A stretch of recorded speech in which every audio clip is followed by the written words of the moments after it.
Hello friends, welcome back to student బడి YouTube channel. నేను మీ రాజ్ కుమార్. మనకు రైల్వే రిక్రూట్మెంట్ బోర్డ్ ఆర్ఆర్బీ నుంచి లెవెల్ 1 గ్రూప్ డి ఉద్యోగాల కోసం సంబంధించిన నోటిఫికేషన్ రిలీజ్ అయింది. ఇవి సెంట్రల్ గవర్నమెంట్ జాబ్స్ కాబట్టి ఏ రాష్ట్రానికి చెందిన వాళ్ళైనా అప్లై చేసుకోవచ్చు. And boys and male and female ఎవరైనా అప్లై చేసుకోవచ్చు. సో ఫీమేల్ క్యాండిడేట్స్ చాలా తక్కువ మంది అప్లై చేసుకుంటుంటారు. సో ఈ ఫీమేల్ క్యాండిడేట్స్కు కోసమే ఈ ప్రత్యేకంగా వీడియో అయితే చేయడం జరుగుతుంది. సో ఫీమేల్ క్యాండిడేట్స్ ఏ విధంగా అప్లై చేసుకోవాలి, ఏ విధంగా పోస్ట్ ప్రిఫరెన్స్ ఎంచుకోవాలి, ప్రతి విషయం అయితే వాళ్ళ కోసం ఈ వీడియో అయితే చేయడం జరుగుతుంది. సో ఫీమేల్ క్యాండిడేట్స్ అయితే ఖచ్చితంగా వీడియోని అయితే ఎండ్ వరకు అయితే చూడండి.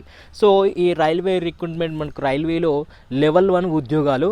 సో మొత్తం పోస్టులు వచ్చేసి మనకు టోటల్ వేకెన్సీస్ వచ్చేసి 32,438 పోస్టులు అయితే ఉండడం జరిగింది. సో ఈ ఎగ్జామినేషన్కి మనము ఈ నోటిఫికేషన్కి అప్లై చేసుకోవాలనుకుంటే కేవలం 10వ తరగతి పాస్ అయి ఉంటే సరిపోతుంది. నేను స్క్రీన్ పైన కూడా డీటెయిల్స్ ఇస్తాను, ఒకసారి చూడండి. సో ఇంకా 10th తర్వాత ఇంటర్, డిగ్రీ, పీజీ దాకా చేసినా కానీ ఎవరైనా అప్లై అయితే చేసుకోవచ్చు. మేల్ ఫీమేల్ క్యాండిడేట్స్ ఇద్దరికి కూడా వేకెన్సీస్ అనేది ఉంటుంది. సో మనకు ఆన్లైన్ అప్లికేషన్స్ అనేది జనవరి 23వ తారీఖు నుంచి ఆన్లైన్ అప్లికేషన్ నడుస్తుంది. అప్లై చేసుకోవడానికి చివరి తేదీ వచ్చేసి మనకు ఫిబ్రవరి 22వ తారీఖు వరకు అయితే అప్లై అయితే చేసుకోవచ్చు. ఇక అప్లికేషన్ ఫీజు వివరాలకు వచ్చినట్టయితే ఫీమేల్ క్యాండిడేట్స్కి 250 రూపాయలు ఫీజు అయితే ఉంటుంది. సో ఆన్లైన్ ద్వారా మనం అప్లై చేసుకునేటప్పుడు అయితే ఈ ఫీ అయితే కట్టాల్సి ఉంటుంది. సో కట్టిన తర్వాత మనం ఫస్ట్ సిబిటీ ఉంటుంది. ఆ సిబిటీ ఎగ్జామినేషన్ రాయగానే మనం బ్యాంక్ డీటెయిల్స్ మనం అప్లై చేసేటప్పుడు ఆన్లైన్ అప్లై చేసేటప్పుడే ఇస్తాం కాబట్టి సో సిబిటీ రాయగానే రీఫండ్ అయిపోతుంది. కాబట్టి ఇక్కడ ఫీజు వచ్చేసి 0 ఫీజు అన్నట్టు. ఫీమేల్ క్యాండిడేట్స్ కానీ ఎస్సీ ఎస్టీ వాళ్ళ కానీ ఎవరికైనా ఫీ అనేది ఆ విధంగా ఉంటుంది. ఇక టోటల్ వేకెన్సీస్ మనకు జోన్స్ వైజ్గా చూసుకున్నట్టయితే మన తెలుగు రాష్ట్రాలకు చెందిన ఫీమేల్ క్యాండిడేట్స్ ఎవరైతే ఉంటారో చాలామంది మన ఆంధ్ర కావచ్చు, తెలంగాణ కావచ్చు, మన చుట్టుపక్కల ఉన్న జోన్స్ చూసుకున్నట్టయితే ముందుగా మనకు ఫస్ట్ జోన్ వచ్చేసి సౌత్ సెంట్రల్కి సంబంధించింది కాబట్టి మనకు సికింద్రాబాద్ జోన్లో చూసుకున్నట్టయితే 1642 ఉద్యోగాలు అయితే ఉన్నాయి. సో ఫస్ట్ మనం ఆన్లైన్లో అప్లై చేసుకునేటప్పుడే ఈ జోన్ ప్రిఫరెన్స్ అనేది ఫస్ట్ ఏ జోన్కి అప్లై చేసుకుంటున్నాం అని చెప్పి మెయిన్గా మనకు ఓకే ఇవ్వాల్సి ఉంటుంది. అది ఓకే చేస్తేనే మనకు అప్లికేషన్ అనేది ముంగడికి వెళ్తుంది. కాబట్టి జోన్ ప్రిఫరెన్స్ అనేది చాలా ఇంపార్టెంట్. సో అయితే దాదాపు 2019లో నోటిఫికేషన్ పడింది. 2022లో లాస్ట్ గ్రూప్ డి ఎగ్జామినేషన్ అయితే జరిగింది. సో కట్ ఆఫ్ల గురించి చూసుకున్నట్టయితే ఏ జోన్కు కట్ ఆఫ్ ఉంది, ఏ జోన్కు తక్కువ ఉందని చెప్పి సో సంవత్సరం నోటిఫికేషను ఈ కట్ ఆఫ్లు అనేది చేంజ్ అయిపోతుంది. కాబట్టి సో దానికి సంబంధించి మనం ఎంత స్కోర్ చేస్తే గ్రూప్ డి ఉద్యోగం సాధించగలము అనే వీడియో అయితే నేను రీసెంట్గా వీడియో చేయడం జరిగింది. సో మన ఛానల్కి వెళ్ళి ఆ వీడియోని అయితే ఒకసారి చూడండి. సో ఫస్ట్ ఇప్పుడు మనకు ఉన్న జూన్లో చూసుకున్నట్టయితే సో సికింద్రాబాద్ అయిపోయింది. సో మన పక్క రాష్ట్రమైన హుబ్లీ, కర్ణాటక రాష్ట్రంలో హుబ్లీ ఉంది. దాంట్లో 503 పోస్టులు ఉన్నాయి. ఇక దాని తర్వాత మన పక్క రాష్ట్రమైన తమిళనాడులో చెన్నై 2694 అంటే 2694 పోస్టులు అయితే చెన్నైలో ఉన్నాయి. ఇక ముంబై చూసుకోవచ్చు. ముంబైలో 3244 పోస్టులు ఉన్నాయి. అలాగే బిలాస్పూర్లో 1337 పోస్టులు ఉన్నాయి. ఇక ఒడిస్సా రాష్ట్రం మన పక్క రాష్ట్రం కాబట్టి ఆంధ్రాకు దగ్గరలో ఉంటుంది కాబట్టి భువనేశ్వర్ చూసుకున్నట్టయితే 964 పోస్టులు అయితే ఉన్నాయి. సో ఈ దాదాపు 6 జోన్లలో ఫీమేల్ క్యాండిడేట్స్ మీకు ఈ 6 జోన్లలో ఏది జోన్ వస్తే ఆ జోను పెట్టుకోవడానికి ట్రై చేయండి. ఎందుకంటే ఫస్ట్ ఒకటే జోన్కి మనం అప్లై చేసుకోవచ్చు. సో 2-3 జోన్లకు మనకు అప్లై అయితే చేసుకోరాదు. ఏదన్నా ఒక జోన్కి మాత్రమే అప్లై చేసుకోండి, చూసుకోండి. ఇక దీని తర్వాత మనము ఎగ్జామినేషన్ ప్రాసెస్ చూసినట్టయితే ఫస్ట్ సిబిటీ ఉంటుంది, కంప్యూటర్ బేస్డ్ టెస్ట్. మనకు ఆన్లైన్లోనే ఉంటుంది ఇది. సో దాని తర్వాత దాంట్లో క్వాలిఫై అయిన తర్వాత మనము దాన్ని క్లియర్ చేసినాక పీఈటీ ఉంటుంది. ఈ పీఈటీ క్లియర్ కూడా చేసినామంటే మనకు డాక్యుమెంట్ వెరిఫికేషన్ ఉంటుంది. ఆ తర్వాత మెడికల్ ఎగ్జామినేషన్ ఉంటుంది. సో ఇది సెలక్షన్ ప్రాసెస్. సో ఇంకా సిబిటీలో మనకు కంప్యూటర్ బేస్డ్ టెస్ట్ ఉంటుంది కదా. మరి సిలబస్ ఏ విధంగా ఉంటుందంటే మనకు మ్యాథ్స్ చూసుకున్నట్టయితే 25 క్వశ్చన్లకి 25 మార్కుల చొప్పున మ్యాథ్స్ సిలబస్ ఉంటుంది. అలాగే రీజనింగ్కి సంబంధించి 30 క్వశ్చన్లకి 30 మార్క్స్. సిలబస్కి సంబంధించిన వీడియోస్ కూడా మన ఛానల్లో ఉన్నాయి, ఒకసారి చూడండి.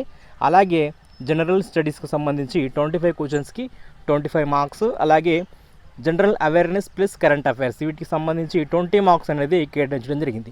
మొత్తం టోటల్గా 100 మార్క్స్కి మనకు ఎగ్జామినేషన్ సిబిటి నిర్వహిస్తారు.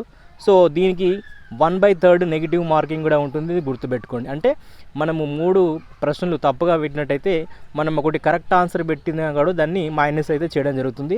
ఇది 1/3 నెగిటివ్ మార్కింగ్. ఇక టోటల్ 100 మార్క్స్, టైం వచ్చేసి 90 మినిట్స్ అనేది మనకు ఉంటుంది. ఇక దీని తర్వాత చూసుకున్నట్టయితే పీఈటీ ఫిజికల్ ఎఫిషియన్సీ టెస్ట్.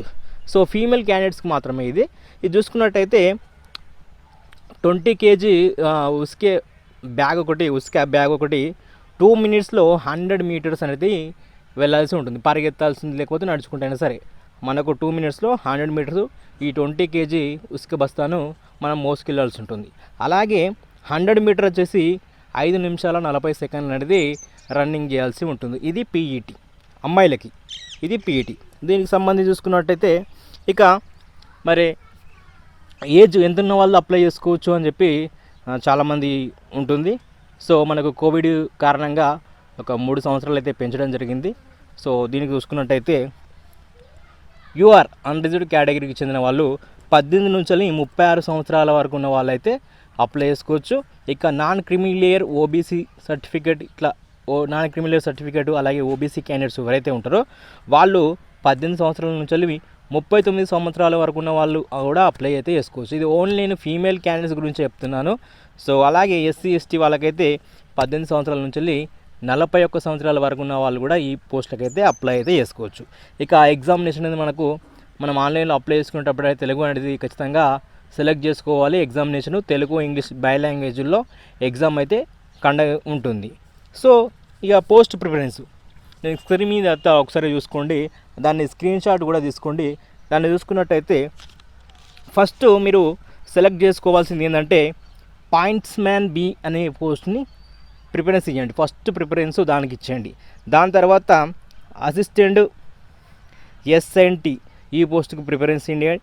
తర్వాత మూడవది వచ్చేసి అసిస్టెంట్ సిఎన్డబ్ల్యూ దీనికి ఇవ్వండి. అలాగే 4th వచ్చేసి అసిస్టెంట్ ఎలక్ట్రికల్, 5వది వచ్చేసి అసిస్టెంట్ డీజిల్, అలాగే 6వది అసిస్టెంట్ వర్క్షాపు, 7వది వచ్చేసి assistant TC and AC workshop, అలాగే 8వది అసిస్టెంట్ టీఆర్డీ, అలాగే 9వది అసిస్టెంట్ పీవే, 10వది అసిస్టెంట్ ఆపరేషన్, అలాగే 11వది అసిస్టెంట్ టీఎల్ అండ్ ఏసీ, ఇక 12వది ట్రాక్ మెయింటైనర్ 4 అని చెప్పి, అలాగే 13వది అసిస్టెంట్ టీఎల్ అండ్ ఏసీ, అలాగే 4th వచ్చేసి track machinist, assistant track machinist అని చెప్పి ఉంటుంది.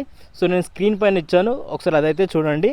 ఈ విధంగా ఫీమేల్ క్యాండిడేట్స్ ప్రిఫరెన్స్ ఇచ్చుకున్నట్టయితే, ఎందుకంటే ఎంట్రీ లెవెల్ జాబ్స్ కాబట్టి, ఇవి లెవెల్ 1 ఉద్యోగాలు కాబట్టి శాలరీ కూడా మంచిగా ఉంటుంది. కానీ అమ్మాయిలకు కొన్ని పోస్టులు రైల్వే ట్రాక్ ఎంబడి ఈ ట్రాక్ మెయింటైనర్ ఉంటుంది కదా, ఏదైతే ఈ ట్రాక్ మెయింటైనర్ అసిస్టెంట్ ట్రాక్ మెకానికిస్ట్ సంబంధించిన పోస్టులు ఉంటే వాళ్ళు రోజు ఒక 5-6 కిలోమీటర్ల నుంచి 8 కిలోమీటర్ల వరకు ఈ ట్రాక్ వెంబడి నడుచుకుంటూ అన్ని పనిముట్లు, దానికి సంబంధించిన సుత్తెలు కానీ పానలు కానీ అవన్నీ మోసుకుంటూ వెళ్ళాల్సి ఉంటుంది. కాబట్టి ఇది ఎక్కువ మేల్ క్యాండిడేట్స్ అయితే చేయగలుగుతారు. సో ఫీమేల్ క్యాండిడేట్స్ చేయలేరు. అందుకనే ఫీమేల్ క్యాండిడేట్స్ అనేది ఎవరైనా చెయ్యరు అని కాదు. సో కొంచెం ఈజీ ఉన్న పోస్టులకు ఫస్ట్ ప్రిఫరెన్స్ ఇచ్చుకుంటే కొంచెం ఈజీగా వర్క్ చేసుకోవచ్చు అనే ఉద్దేశం, అంతే తప్ప వాళ్ళేం మహిళలు ఎందులో అన్నిట్లలో రాణిస్తున్నారు కాబట్టి సో మహిళలను తక్కువ అంచనా వేసే ఉద్దేశం కాదు. సో ఖచ్చితంగా ఈ రైల్వే లెవెల్ 1 గ్రూప్ డి ఉద్యోగాలకు కూడా అప్లికేషన్ పెట్టుకోండి. సో ఈ గ్రూప్ డి ఉద్యోగాలను కూడా మీరు సాధించండి. మన ఛానల్కి సంబంధించి మన ఛానల్ని అయితే సబ్స్క్రైబ్ చేసుకోండి. సో రైల్వే గ్రూప్ డికి సంబంధించిన ప్రతి ఒక్క ఇన్ఫర్మేషన్ అయితే మన ఛానల్లో అప్డేట్ చేయడం జరుగుతుంది. సో ఈ వీడియో మీకు నచ్చినట్టయితే లైక్ చేయండి, ఎవరికైనా యూజ్ అయితే వాళ్ళకైతే షేర్ చేయండి. Thank you friends, all the best.